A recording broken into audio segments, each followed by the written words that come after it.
Des opinions saisissantes, des points de vue renversants, des idées étonnantes. Un vent de fraîcheur sur l'actualité. Karima Brick. Bonjour tout le monde, j'espère que vous allez bien. Très heureuse de vous retrouver ce matin. On aura des beaux sujets à débattre, à discuter aujourd'hui. Dans quelques minutes, je vais recevoir Guillaume Lavoie. On va parler des États-Unis. Je ne sais pas si vous avez assisté hier soir à cette discussion à bâton rompu entre Donald Trump et Elon Musk, deux milliardaires, un candidat à la présidentielle américaine et Elon Musk qui ont discuté de toutes sortes de sujets. Donc, on va revenir sur ce qui s'est passé. Justement, c'était une discussion sur le réseau X, suivi par plus de 1,3,4 millions de personnes là, je vous dirais, là, au moment où c'était le pic, comme on dit en bon français. Alors, plusieurs sujets, plusieurs choses à dire, en fait, sur cette réunion. Est-ce qu'on a appris beaucoup de choses ou au contraire, c'était un petit peu deux vieux potes qui décidaient de jaser ensemble? On va en discuter avec Guillaume Lavoie. On va parler aussi tout à l'heure, vous savez, il y a des Québécois qui aimeraient ça avoir la nationalité française en revendiquant quoi?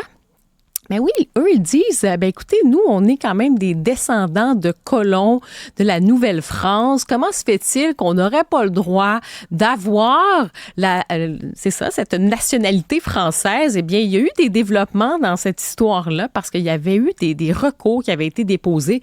En tout cas, on va en parler tout à l'heure. Vous allez voir, c'est assez fascinant comme histoire. J'ai très hâte d'en savoir un petit peu plus là, où en est rendue l'affaire. Sinon, dans l'actualité aujourd'hui, notamment, en fait, il y avait un article dans Le Devoir là, sur la violence au travail qui grimpe dans le milieu de la santé. C'est assez troublant.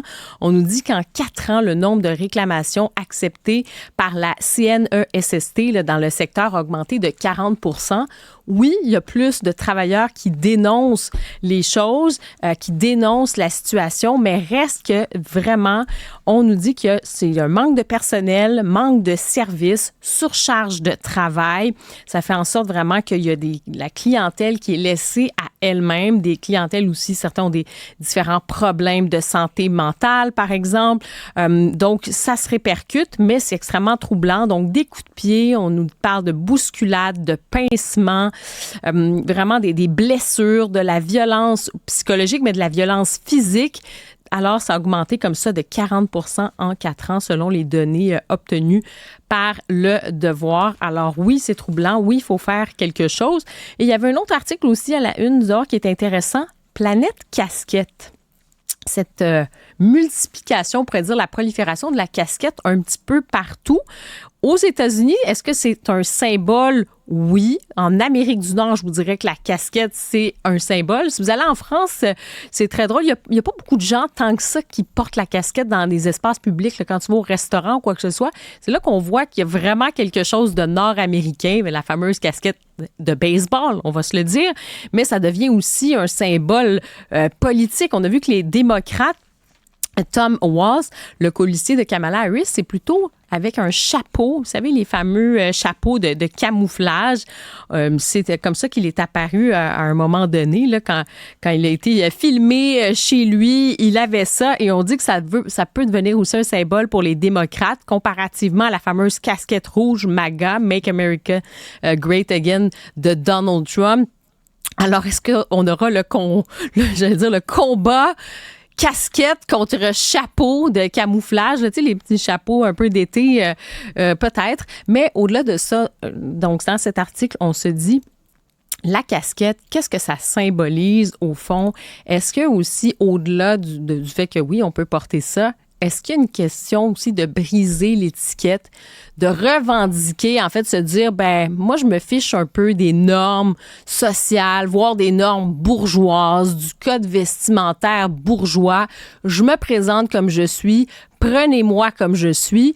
Moi, j'ai aucun problème avec la casquette, mais c'est vrai qu'il y a quand même, je pense, un petit peu partout dans nos sociétés occidentales, cette volonté de dire « je me moi », puis je me fiche un peu de l'étiquette, puis c'est comme cool de dire qu'on est dans le débraillé. Moi, je trouve pas ça nécessairement si glorifiant que ça. Là. Comme je le dis, c'est pas une question d'argent, de se présenter à l'autre d'une certaine façon. C'est pas une question non plus d'être normé, d'être plate ou d'être snob. Et je trouvais ça intéressant. Il y avait une dame qui était interrogée qui s'appelle Julie Comeau, fondatrice de l'entreprise Étiquette Julie, donc qui donne des formations là-dessus. Et elle a dit, vous savez, l'étiquette, c'est la règle pour vivre ensemble. Une marque de respect envers l'autre.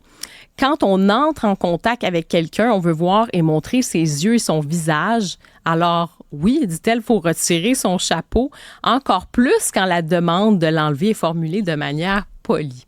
J'ai l'impression que j'entends déjà des auditeurs qui disent « Ah! C'est du snobisme. Si je veux mettre ma casquette, je mets ma casquette. » Mais est-ce qu'on peut avoir quand même cette réflexion sur, au-delà de la casquette, comme je dis, là, sur la mode du débraillé, puis du fait de dire, ben écoute, je vais mettre mon vieux T-shirt sale, puis tant pis, that's it. Je me présente comme je suis. Je trouve quand même que c'est vrai que au Québec, quand on revient des fois, tu sais, on part en vacances, on part à l'étranger ou quoi que ce soit, ça nous frappe quand même que l'étiquette, je pense, a pris le bord depuis un petit bout. Sans faire trop de généralisation, je trouve quand même que c'est pas quelque chose nécessairement où on accorde beaucoup d'importance à ça, puis c'est presque une revendication de cool de dire, moi, je dépasse un peu les conventions sociales. Mais il faut peut-être se rappeler quand même que oui, il y a une part aussi de respect d'étiquette, de savoir comment on se présente aux autres, puis est-ce que c'est juste je me moi ou il y a certains codes. En tout cas, je lance le débat, même si j'aime beaucoup les casquettes quand même que j'en mets l'été, mais là, j'en ai pas effectivement aujourd'hui. J'en ai pas en ondes. En fait, j'en ai jamais en ondes, mais voilà. Donc, casquette ou chapeau de plage, pourquoi pas. Bienvenue à Cube.